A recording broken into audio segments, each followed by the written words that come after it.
So this Sunday, the Denver Broncos will head into TIAA Bank Field as the Jaguars have their home opener for the 2021 season. Now I'm just going to dive into this matchup just for a few short moments here because that's what we do on the channel. We talk Jaguars. Good, the bad, the ugly. We're with them and we're going to talk about them. Okay? Let's get right into it. So first off, Jerry Jeudy is not playing for the Denver Broncos, which is something I just kind of want to get into really quick. A lot of Jaguar fans, and I definitely understand, I understand where you're coming from. But a lot of Jaguar fans are like, well, Jerry Jeudy's not playing, so this gives the Jaguars a much better chance to win. And you're correct. It does. It does help us and our chances to win the game. However, here's how I would like to look at that situation real quick. The Jaguars had 5 premium draft picks this past offseason. They had the most cap in the NFL. And what did we do with that? Well, let's look at the free agency side first. We spent good money on a free safety in Rayshon Jenkins. And we spent good money on a corner in Shaquille Griffin. Okay? And when it comes to the draft, we spent the 33rd overall pick on a corner. And we spent a high 3rd round pick on a strong safety. This is not including the 9th overall pick that we spent last year on Mr. CJ Henderson. With all that being said, with all of these investments that we have put into the secondary, it should not matter if Jerry Jeudy is playing on Sunday or not. We should be able to, with confidence, say CJ Henderson, he's got Jerry Jeudy, Shaquille Griffin, he's got Cortland Sutton. Jag should be good. We have confidence in them. Not the case. Instead, as Jaguar fans, we are still celebrating. Well, the team we're playing on Sunday is handicapped, so that's a little bit of hope. I'm tired of that. I'm tired of that. I want to go into a game where, because of the investments that we've made, the draft picks that we've made, the free agent signings that we've made, where we get freaking better, finally, and where we can go into a matchup not saying, well, they're handicapped, so maybe if the stars align a little more, maybe we'll win. I'm tired of that. I'm tired of that. I want to line up against another team and say, Jags going to win today. I'm confident. Do I have that confidence on Sunday? Unfortunately, I do not. Unfortunately, I do not. Now, week ones are anomalies. We can't always go by the week 1 performance of any team. I mean, the Green Bay Packers just got destroyed. That's not going to be who they are throughout the whole season, obviously. So we can't put our entire stock into week 1. However, it wasn't good last week. It wasn't good last week. Meanwhile, the Denver Broncos easily handled the New York Giants. So, it's a little bit of a tough matchup, especially with Von Miller and possibly Bradley Chubb coming back from injury on the other side. Going to be a huge day for Cam Robinson and Jawan Taylor. We are almost definitely going to have to use max protection a lot. We're going to have to use Manhurts or O'Shaughnessy to stay in and chip and help block on a lot of downs, especially like 3rd and long situations, because Von Miller will just destroy your game plan if you don't do that. So this is not, if you'd asked me a few weeks ago, I would probably have a little bit more confidence. I don't have the same amount of confidence that I do today. I just don't. However, just going to give you a couple quick things to where I think if the Jaguars do this and do it well, 3 things I'll give you. We might actually win. And they have nothing to do with Jerry Jeudy. We might actually win. First thing, the penalties have to be fixed. I couldn't tell if it was Doug Marrone coaching or Urban Meyer last week with all the holding and all the illegal formations and just the stupid stuff. The stupid fixable stuff that hopefully is fixed heading into week 2.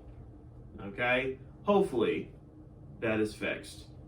Second thing that I want to talk about, excuse me, catch the ball. DJ Chark, you're in a contract year, okay? Laviska Shenault. Well, I mean, he wasn't dropping. I don't know why I mentioned him. Yeah, Laviska, just keep being a beast. You're the only one that didn't drop anything. James O'Shaughnessy, catch the ball.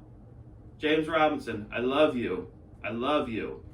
But you had a few drops last week. Just correct that, my guy.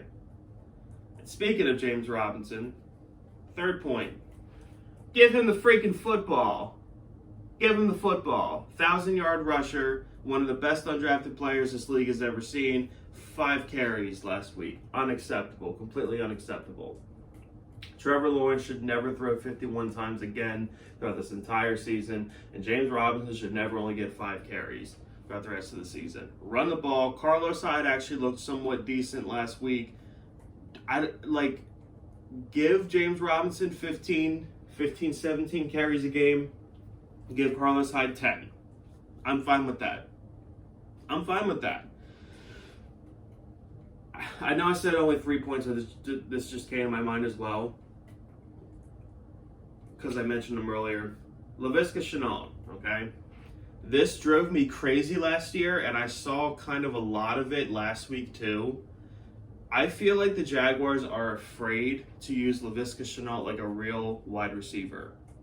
He runs these bubble screens and these like little trick dink and dunk stuff a lot, when I feel like we're afraid to use him on real routes. Because the few times that we do, he makes a play. He makes a play. Do more of that. Use Laviska Shenault. Use him as a real wide receiver running real routes in the NFL. He doesn't have that necessarily quickness. He's fast, but he doesn't have that quickness, so to say, with these check down stuff. Now if it's a 3rd and 3, then I can probably trust Viska to muscle through and knock a couple dudes over to get the 3 yards. That I'm okay with. But if you want to get crazy with those kind of check downs, those reverse tosses, whatever, why not use Jamal Agnew? I mean, he's the kick return guy, but he can also be in for little plays like that. Just a thought. Just a thought. Or the dude Tyron Johnson that we just signed. He's got plenty of speed and quickness. Use him for something like that. Hopefully we see more of that guy in this game, by the way, because I'm really curious to see what he could do.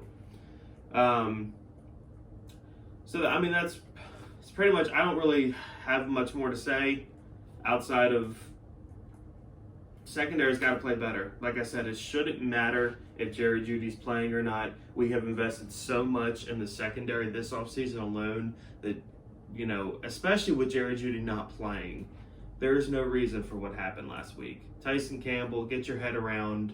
Shaquille Griffin, stop getting burned. We're paying you a lot of money, okay? Start Andre Sisco, please. Andrew Wingard better never be on the field again. And hopefully what happened last week won't happen again this week. Because Teddy Bridgewater, while he's not a scrub, he is not the mobile threat that Tyrod Taylor is, so the Jaguars should have a better job containing him more than they contain Tyrod Taylor. So hopefully, when Chason actually gets in the backfield, he doesn't stumble and bumble and mess like a moron. We'll see. We'll see. I'm still excited. I'm still that, I'm still the idiot that come Thursday and Friday, I'm all pumped up for the game on Sunday. So I'll be sitting here, I'll be watching. I know you guys will too, because we are gluttons for punishment. And hopefully when I do the review on Sunday night, I'm not going to be sitting in my chair. Because I don't want to be sitting. Because when I'm sitting, that means the Jags are sitting. I want to be standing here in all my glory talking to you about Jaguar football after the Jags improved to 1-1 against the Denver Broncos. We'll find out. If you're not subscribed to this channel, and you love your Jaguars, or you hate the Tennessee Titans, please subscribe to this channel. If you're excited about Sunday's game, give this video a thumbs up. Have a great day, unless you're a Titans fan. Go Jags.